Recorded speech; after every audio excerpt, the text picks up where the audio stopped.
Hello everyone. As you all know, we have had a lot of time constraint and we have been racing against time this semester, and we haven't got ample time to solve numerical problems in the class, especially the later portions of nuclear physics. We haven't been able to solve problems in the classroom. Um, as I told, this is purely because of the time constraint that we have had due to several reasons, and hence I thought I'll try to discuss some of the uh, potentially important kinds of problems that could be asked in your examination. And most of the problems in the nuclear physics are straightforward and have simple formulas to be used, and they can fetch you marks.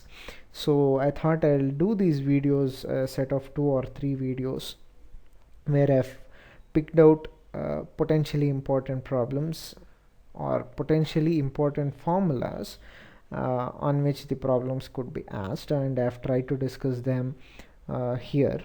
And I request you to make best use of it, and I'm doing an online video so that you could take it on different platforms like your desktop, laptops, your tablets, or cell phones, or whatever, and go through these problems at your leisure and your comfort levels.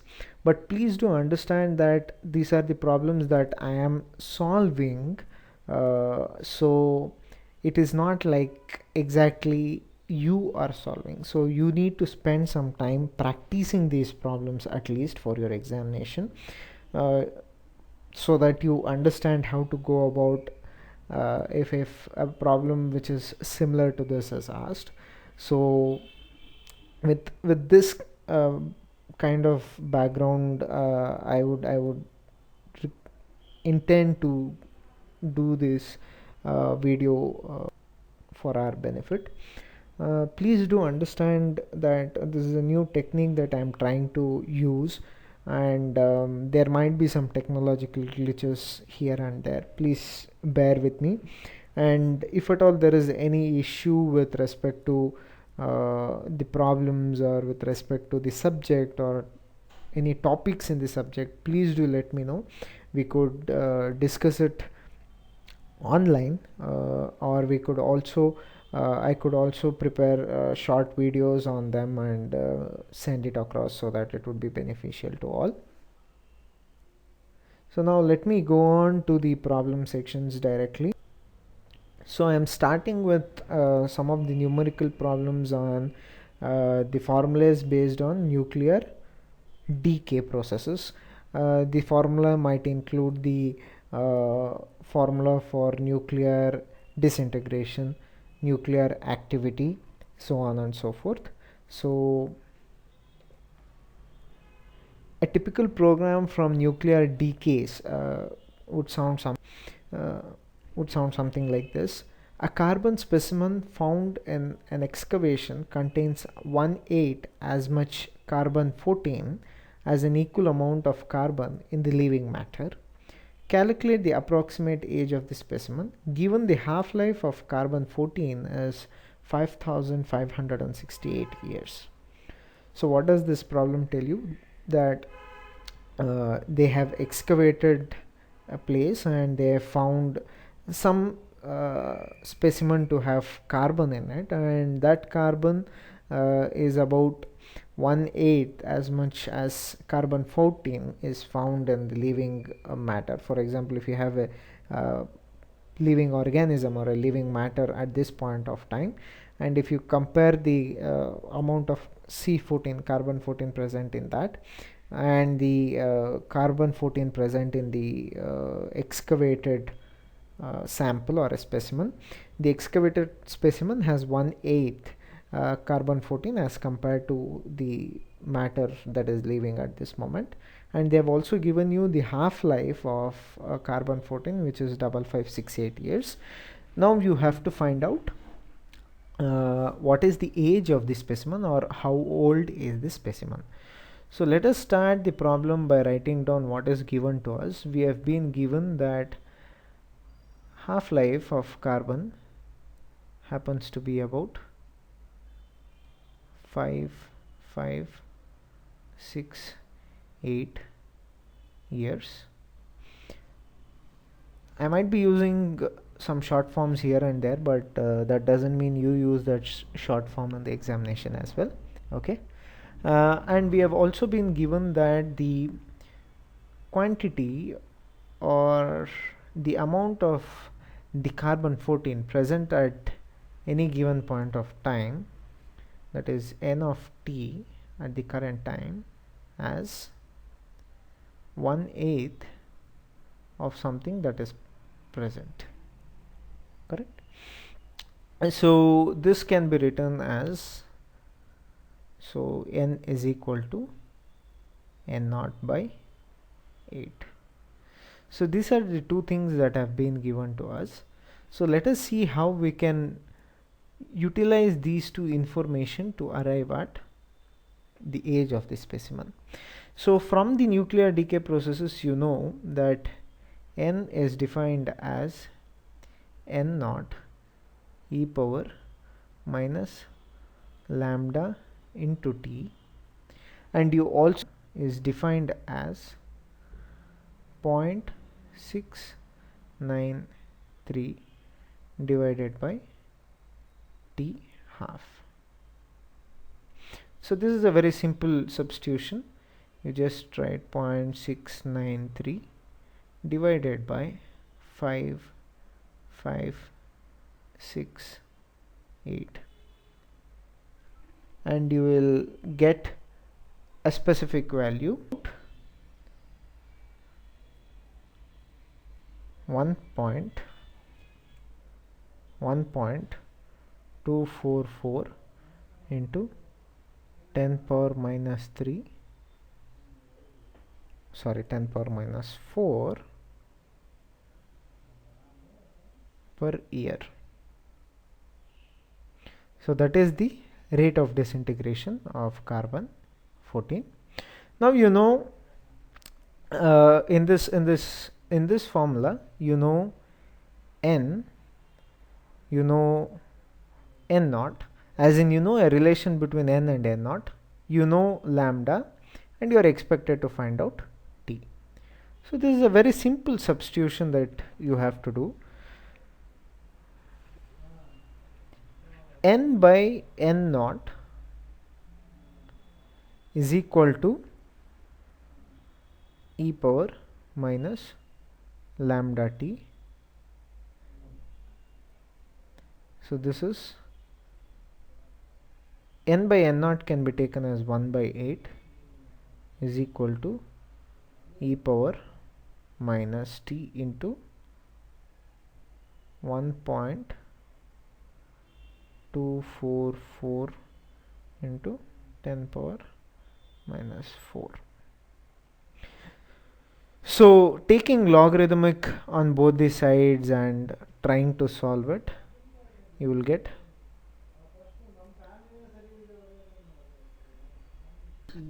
log to the base e of 1 by 8, that is 0.125, is equal to log e into e would give you 1, so this would come to the numerator as minus t into, sorry, into 1.244 into 10 power minus 4.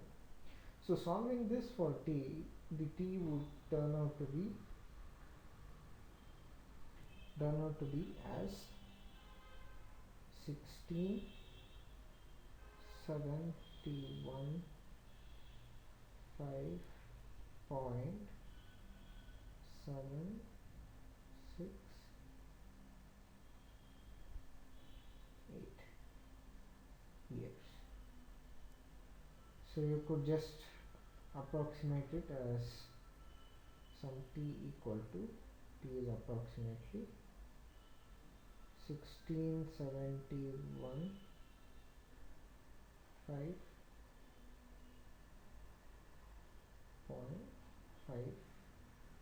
or 6 years. So this is how you solve a problem from based on nuclear activity. So the age of the specimen that has the carbon content, carbon 14, which is 180 times of carbon found in the present living matter, is found to be about 16,715 years. If a problem could be something like this, a GM counter shows a count rate of 5,750 per minute. After 5 minutes of running the GM counter, it shows a count rate of about 2700 per minute. So find the half-life of the radioactive source. So if you could remember the experiment that you did in the labs, so it is based on similar lines. So you have a radioactive source that is placed in the GM window, and initially when you just place the source, the count is found to be some say A is equal to some 5750 per minute, and then after some time, that is after 5 minutes of time, so T will be 5 minutes. After 5 minutes have passed, the count has reduced to about 2700 per minute. Okay, so now what are you expected to find out? You are expected to find out T half.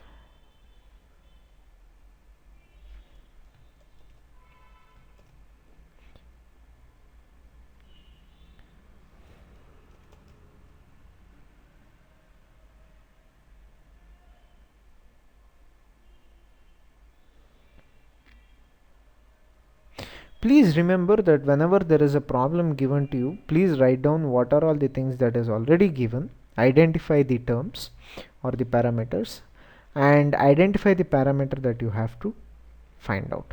This will help you in understanding the problem better and choosing the appropriate formula to solve the problem.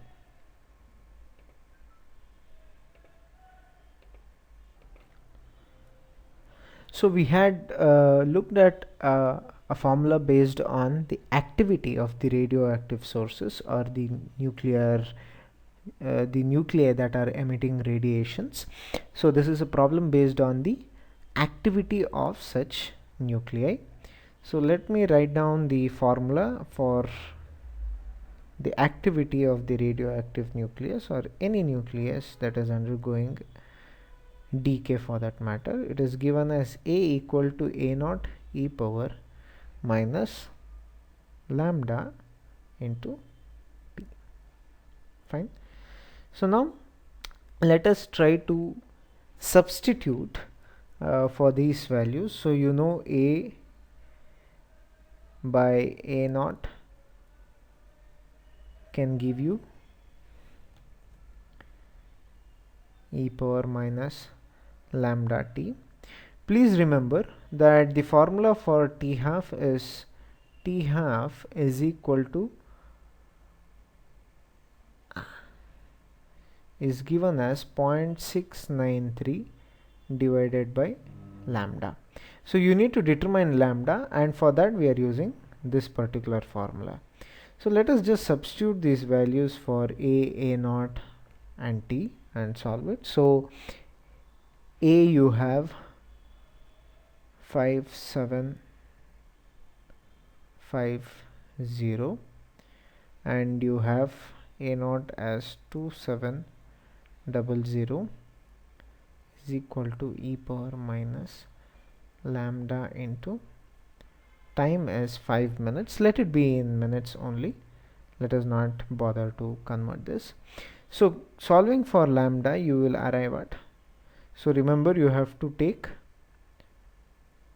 log e on both sides and reduce this expression, and you will find out that So the lambda will turn out to be 0.15119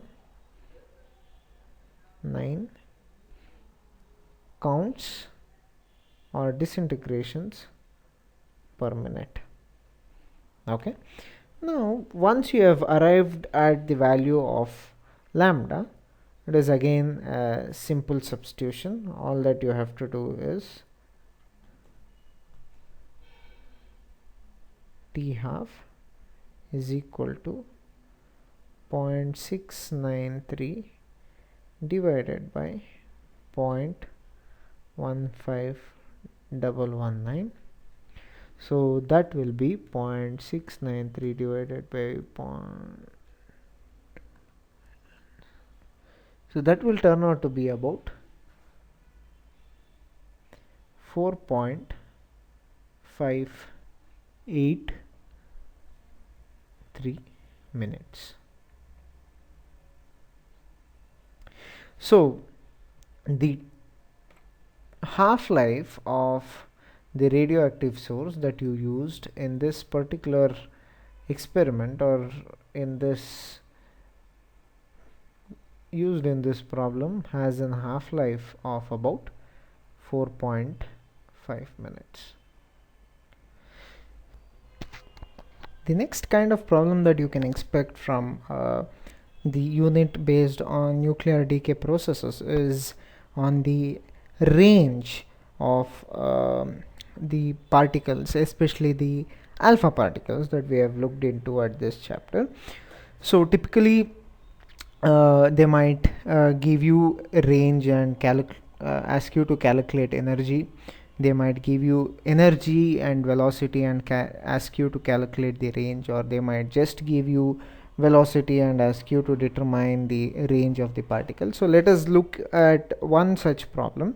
And there can also be problems based on the determining the radius or the potential barrier of the nucleus basically. So a typical problem would look something like this: calculate the range and energy of alpha particles moving with a velocity of 2 into 10 power 7 meter per second. So you know that there is a nucleus, and there are some alpha particles being emitted out of the nucleus with a velocity of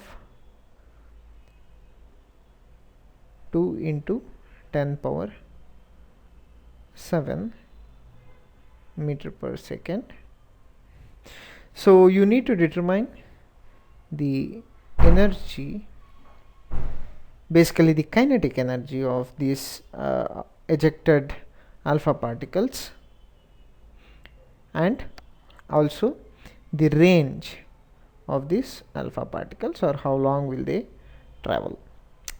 So this is a very simple problem, and this can fetch you complete 5 marks just by using simple logic.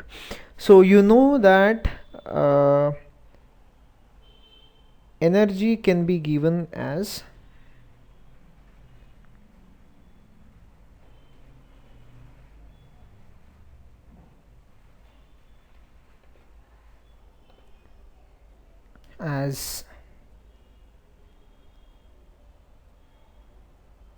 half m into v square, where m is the mass of the alpha particle and velocity v is the velocity of the alpha particle.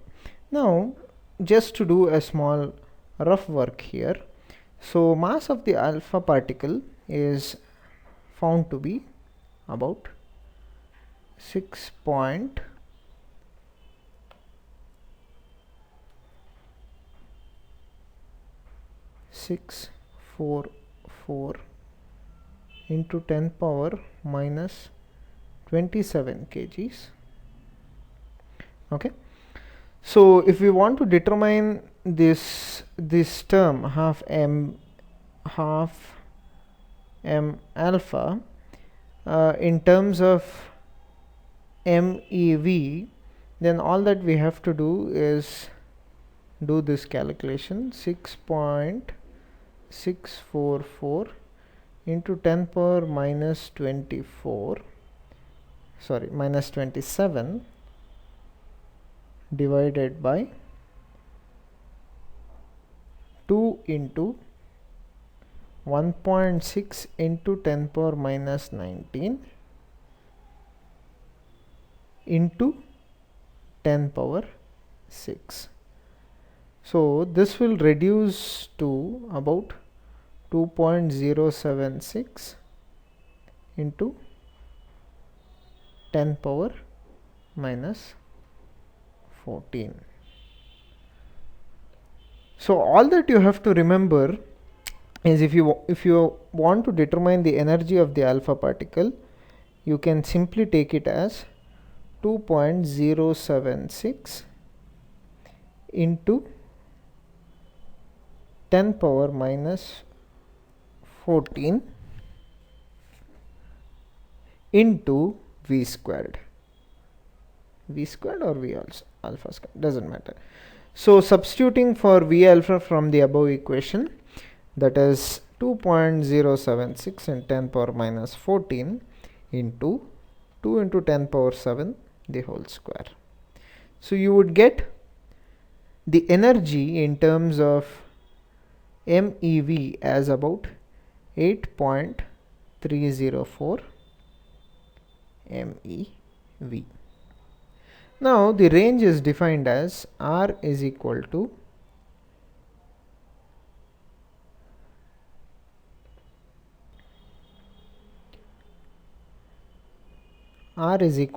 B into E naught power 3 by 2,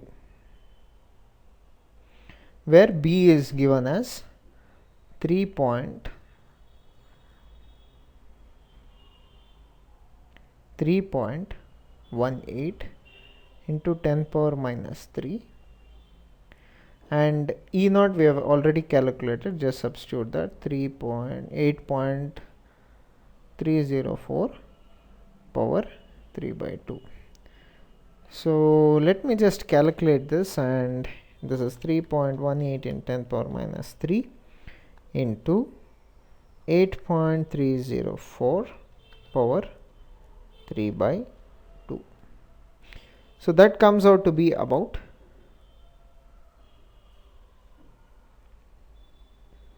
7.609 into 10 power minus 2 meters, or range of 7.609 centimeter.